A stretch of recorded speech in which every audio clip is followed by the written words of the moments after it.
Hello students, welcome to our channel study snap. और आज का जो लेक्चर है वो है हमारा नेशनल इनकम का पार्ट 2। आज के लेक्चर में हम लोग पढ़ेंगे कि कितने मेथड्स होते हैं नेशनल इनकम को निकालने के लिए, और जीडीपी जीएनपी के बारे में भी जानेंगे कि जीडीपी कैसे कैलकुलेट करते हैं, क्या होती है जीडीपी, जीएनपी क्या होती है। बहुत इजी अप्रोच से हम लोग जीडीपी जीएनपी और ये सब जो इकोनॉमिक्स के टफ टर्म्स हैं इसको समझेंगे। तो चलिए स्टार्ट करते हैं। अच्छा, जो लोग ये वीडियो पहली बार देख रहे हैं उनसे रिक्वेस्ट है कि वो जाके नेशनल इनकम का पार्ट फर्स्ट देख लें, तो उनको ये वीडियो ज़्यादा अच्छे से समझ में आएगा। तो चलिए स्टार्ट करते हैं। नेशनल इनकम के बारे में मैंने बताया था कि नेशनल इनकम क्या होता है, ठीक है। उसके बारे में बताया था नेशनल इनकम क्यों ज़रूरी है।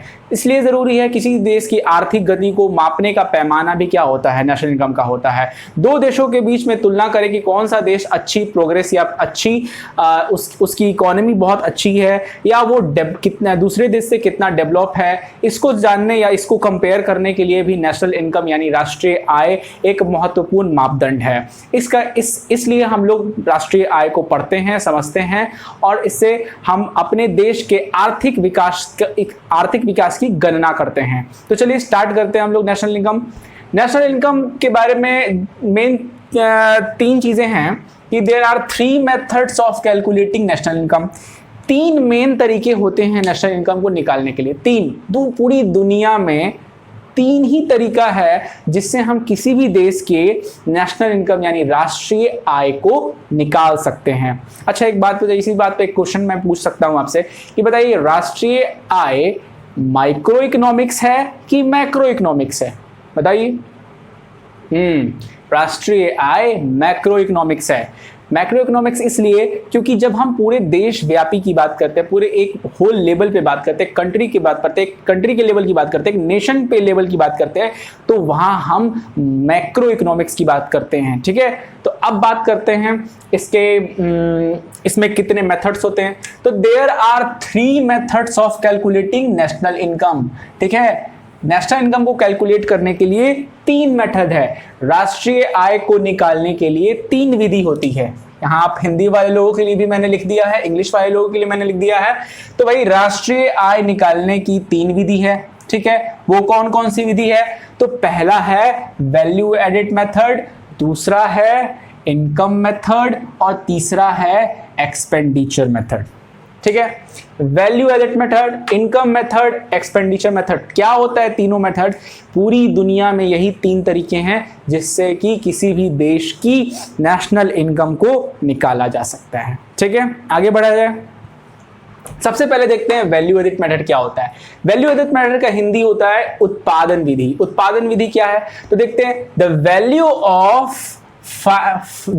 of final goods and services in one financial year including primary sector, secondary, tertiary। क्या है सर?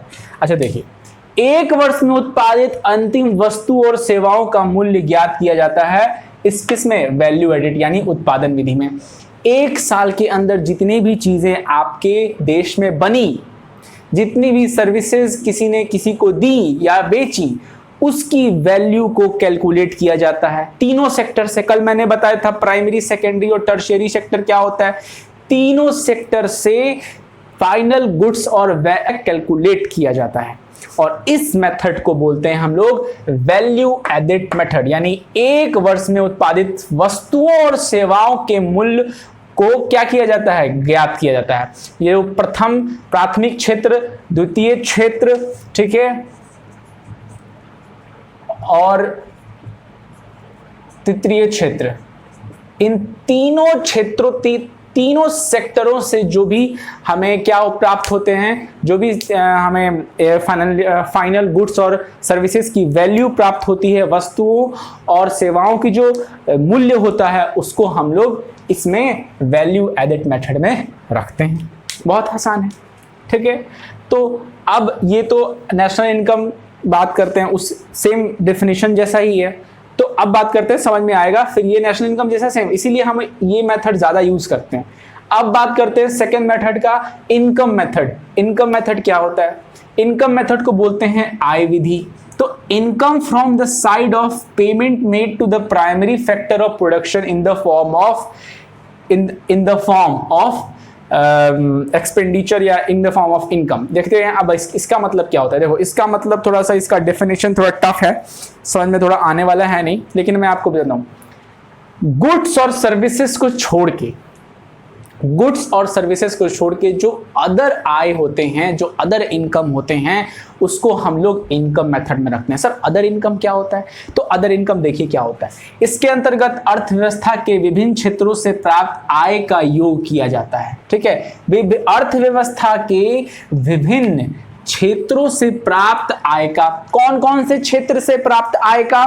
तो भाई देखिए, किराया या लगान, मजदूरी या वेतन, ब्याज, लाभ इत्यादि, ये सब जो आय है, जैसे रेंट हो गया, जैसे आपका किसी चीज का वेजेस हो गया, ठीक है, कोई वेजेस हम दे रहे हैं, लगान बोल सकते हैं वेजेस को, ठीक है, मजदूरी दे रहे हैं या वेतन उठा रहे हैं, इन सब चीजों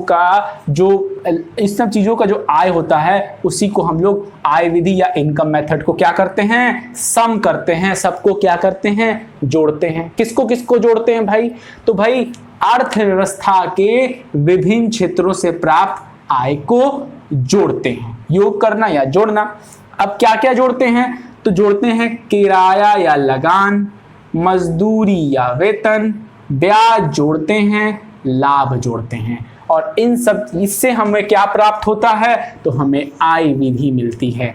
क्या प्राप्त होता है? यानी इनकम मेथड से हम इतने सारी चीजों को निकालते हैं। अब चलते हैं तीसरे मेथड पे। तीसरा मेथड बोलता है एक्सपेंडिचर मेथड। एक्सपेंडिचर का मतलब होता है व्यय, उपभोग विधि। उपभोग विधि क्या है? तो उपभोग विधि सुनिए, national income is calculated by total expenditure and total saving of the country. जब हम टोटल एक्सपेंडिचर जो खर्च करते हैं, ठीक, कोई चीज बाहर से हम एक्सपोर्ट करते हैं, जैसे चाइना से हम बहुत चीजें एक्सपोर्ट करते हैं, अमेरिका से एक्सपोर्ट करते हैं, अदर कंट्री से एक्सपोर्ट करते हैं, तो वो हमारा क्या हो जाएगा? हमारा खर्च हो जाएगा। और घरेलू में भी जो हम खर्च करते हैं वो भी।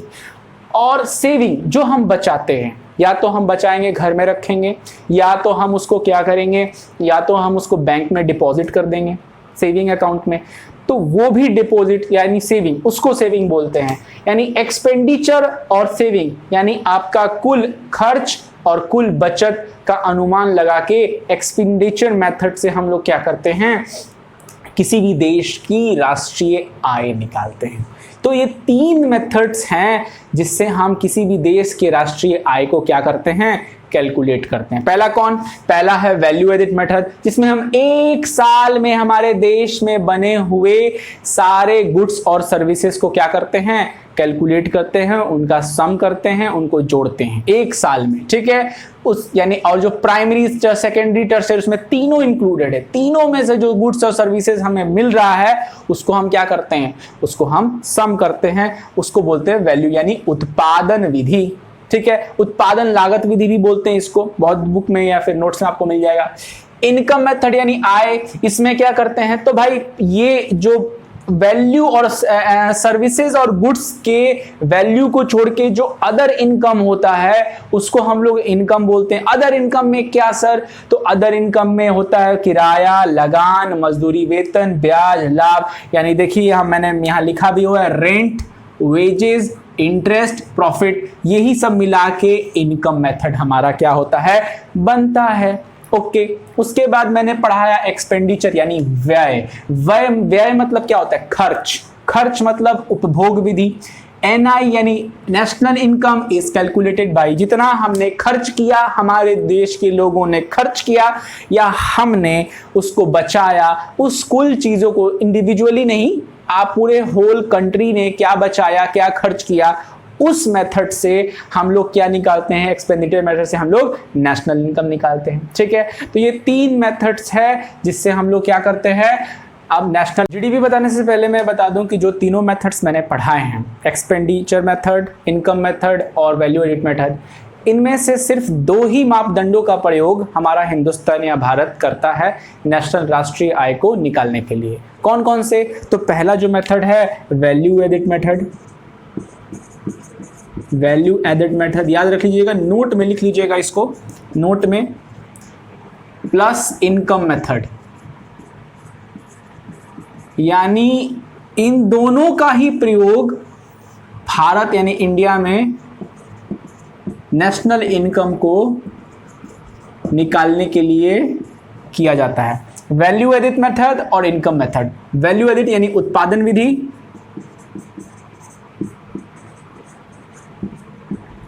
और आय विधि।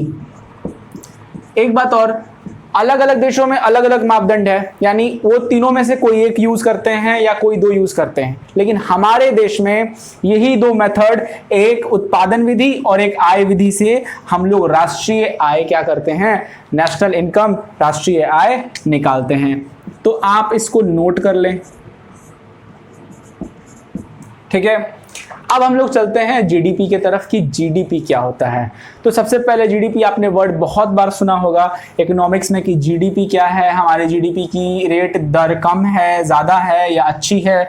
बहुत बार आपने पेपर में भी लिखा पढ़ा होगा, मीडिया में भी बहुत बार सुना होगा। तो आइए हम थोड़ा समझते हैं। जो इकोनॉमिक्स के स्टूडेंट होंगे उन्हें तो पता ही होगा, लेकिन जो नॉन इकोनॉमिक्स है, जो साइंस बैकग्राउंड से हैं, जो आर्ट्स बैकग्राउंड से हैं, उनको थोड़ी प्रॉब्लम हो रही होगी। तो चलिए देखते हैं कि जीडीपी को बहुत ईजी से समझते हैं क्या होता है। जीडीपी क्या है? It is a total income earn in a domestic boundary whether income of Indians और फॉरेनर्स। पहले तो जीडीपी समझने से पहले दो चीज समझ लो।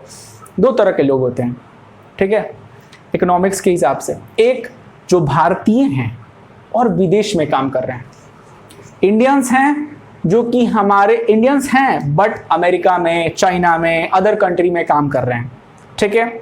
और एक और तरह के लोग हैं जो कि विदेशी हैं और हमारे देश में आके काम कर रहे हैं और पैसा कमा रहे हैं, ठीक है। दो तरह के लोग कौन कौन? एक भारतीय जो विदेश में रहकर पैसा कमाते हैं। उसके बाद एक है विदेशी जो भारत में रहकर पैसा कमाते हैं, ओके। तो हम ये तो आपको पता ही होगा कि हमारे जो अपने हैं, जो इंडियंस हैं, वो विदेश में रहते हैं, वहां से वो कमा के पैसा भेजते हैं। कुछ आपको ये भी पता होना चाहिए कि कुछ विदेशी भी हमारे यहाँ भारत में रहते हैं और यहाँ से वो पैसा कमा के बाहर भेजते हैं, ठीक है। उसको रेमिटेंस बोलते हैं। उसको एक वर्ड होता है रेमिटेंस, उसको बोलते हैं। अब देखिए इसको, ये मैंने क्यों बताया, क्योंकि जीडीपी इसी दोनों टर्म के आसपास है। ये भारतीय जो विदेश में रहकर पैसा कमाते हैं उसको हम बोल देते हैं एम, उसको हम डिनोट कर देते हैं किससे? एम से। और जो विदेशी जो भारत में रहते हैं और भारत में रह के पैसा कमाते हैं उसको हम बोल देते हैं एक्स, ठीक है। इतना तो हम समझ गए कि भाई इसको हम लोग एम बोलते हैं, इसको हम लोग एक्स बोलते हैं, ठीक है। अब मैं आपको समझाता हूं जीडीपी क्या होता है।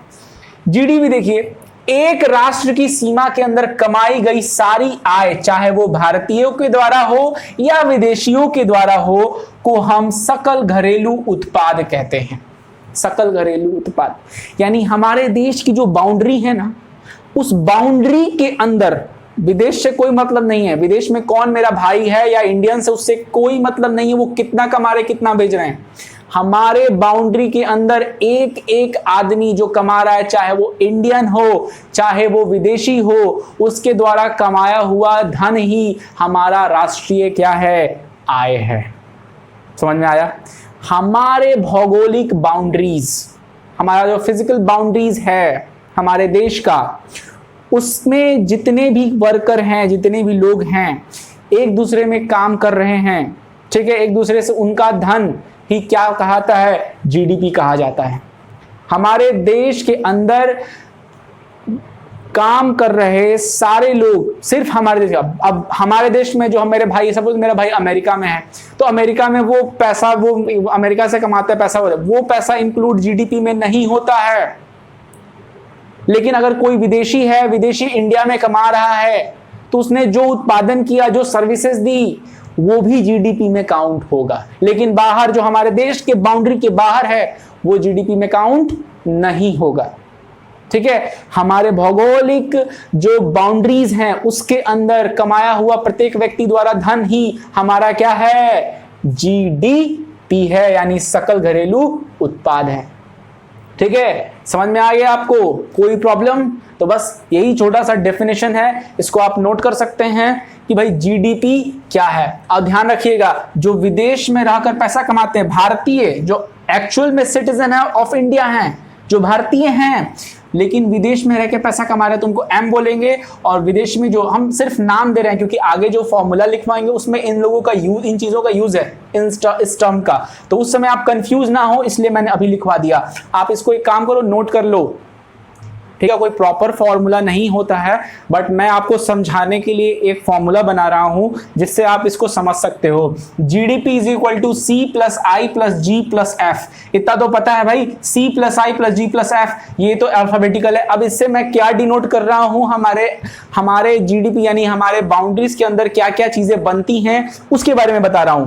देखो, सी से मतलब हो जाए उपभोक्ता वस्तु एवं सेवाएं, यानी कंज्यूमर्स क्या होता है, consumers and consume and services. जो भी सेवाएं हम कंज्यूम करते हैं या लेते हैं, खरीदते हैं, वो सब क्या हो जाएंगे, उपभोग करते हैं। जो हमारे देश के अंदर बन रही है उन चीजों का उपभोग करते हैं, उसको बोलेंगे हम लोग, सी से डिनोट करेंगे, यानी उपभोक्ता वस्तुओं एवं सेवाएं को।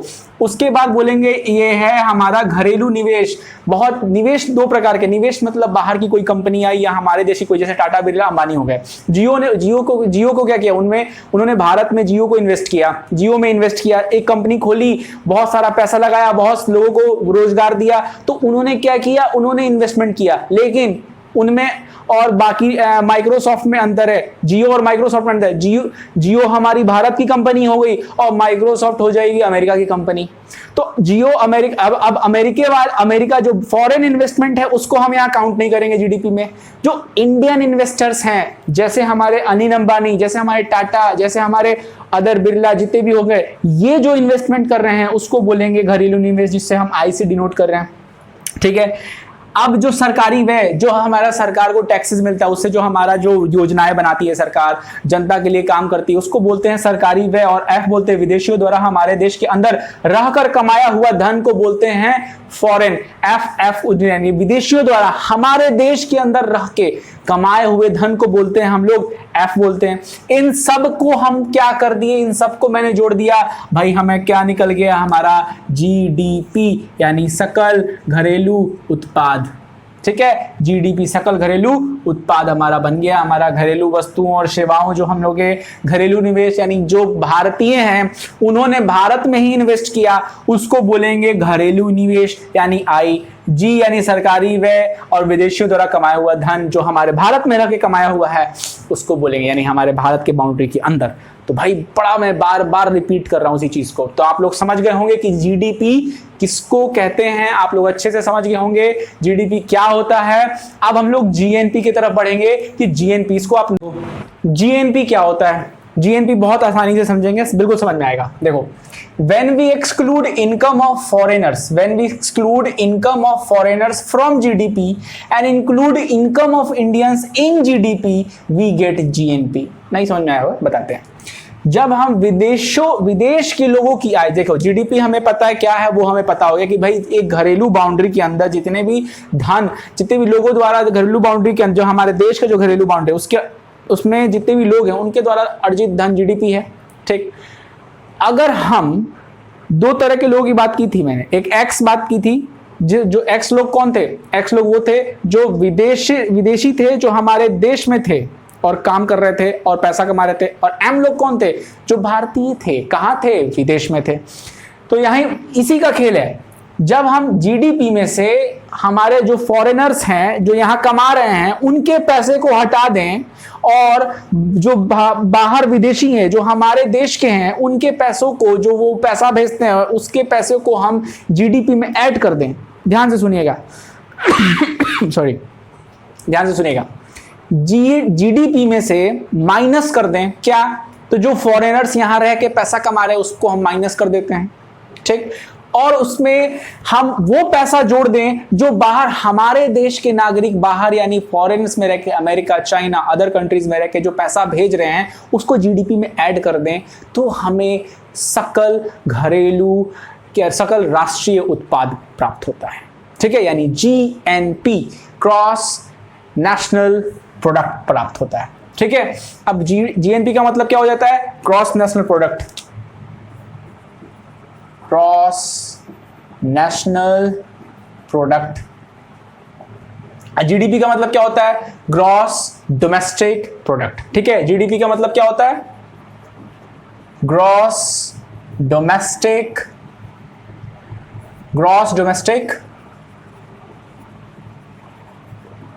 प्रोडक्ट, ठीक है। आप देख लेना।